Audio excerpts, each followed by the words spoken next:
Hey, what's up, guys? What's up? What's up? What's up? Welcome back to the channel. I'm Ayo the Closer, bringing you the scoop about what's happening in the housing market and getting you confidently to the closing table. So, I'm always talking and educating my buyers on the different things to look out for when purchasing a property and different steps to take in order to get to the point where you can actually afford to purchase your first home. Today, I want to jump into a different topic and I want to talk about building up a rental portfolio. Now, one of the best ways to start out doing that is something that is known as the Burr method. That is to buy, to renovate, to rent, and then to refinance. Now, this is a fairly easy method to follow because you're going to go through the process of putting in for an FHA loan, and now I just want to be stop right here and just say when it comes to investing, FHA loans are not investor friendly loans. However, if you're going to live in the property for at least a year and a day, you can turn around and turn the property into a rental property through this FHA process. So after you get approved and you purchase your home, you're going to renovate the property. And these are going to be just simple renovations. You're going to change up paint, you're going to rehab some of the bathrooms and the kitchens, and that's pretty much it.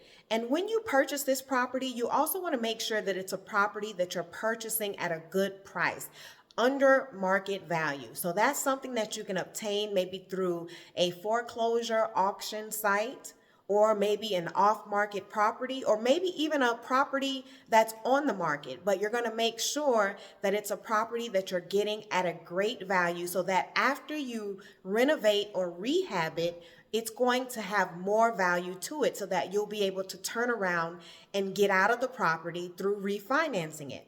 Okay, so that brings us to the next step, which is after you renovate, you're going to rent that property out. Now, remember what I said. If you're using the FHA loan, you're going to have to at least stay in that property as your primary residence for at least a year and a day before you turn it into a rental property.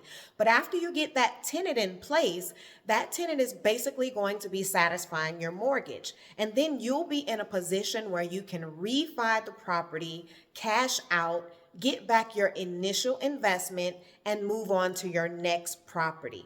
Now, when you refi, you want to try to definitely refi at a 75 to 80% loan to value. That way, you will ensure that you're going to get back that initial investment that you're going to turn around and use as a down payment for your next property. Now, this is the first method of purchasing a property and building up your rental investment portfolio.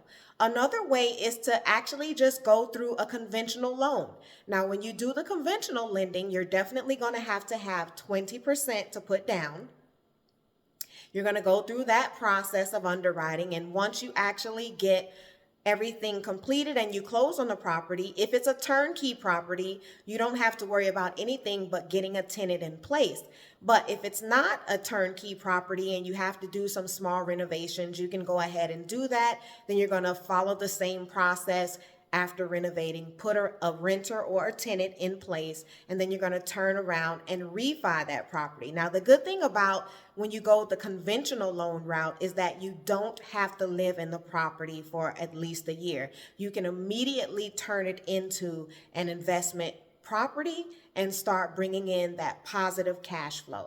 Now, the last way I want to talk about is actually going through what we call hard money lending.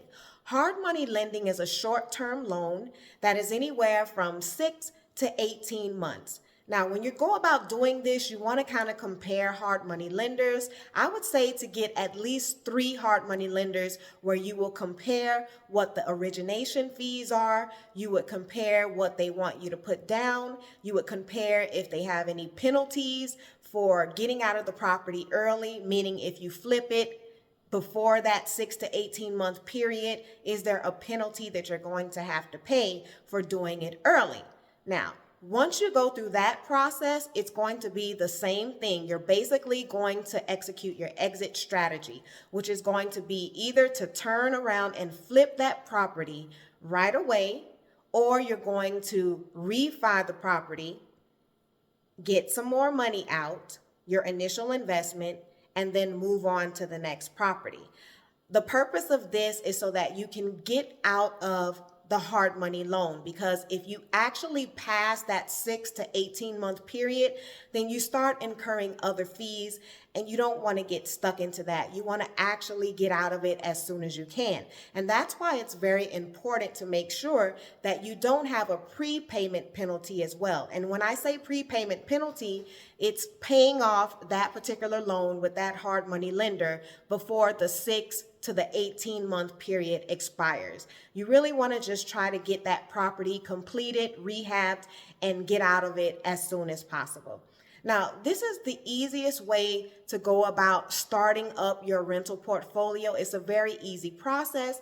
And I know a lot of people say to themselves, I don't have the 20%. How could I go about getting 20% if I already had a property and I wanted to invest in a rental portfolio? Then you could take some other routes, like actually refining, getting a lower interest rate on your current property and cashing out as a refi so that you could have money for that 20% to get into another property. Or you could also go into things like a HELOC loan, which is a home equity line of credit that you could use to purchase another property.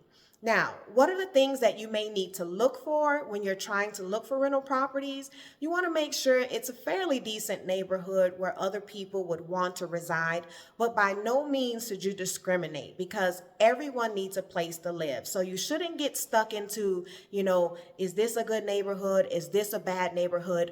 Basically, if the numbers work and you're getting the property at a great value and you can turn around and make money off of it, then you should move forward and build up your rental portfolio that way. If you have any questions or you found value about what I discussed today, please feel free to share, like, and subscribe to my channel. I thank you for listening. I'm Ayo the Closer. Have a great day.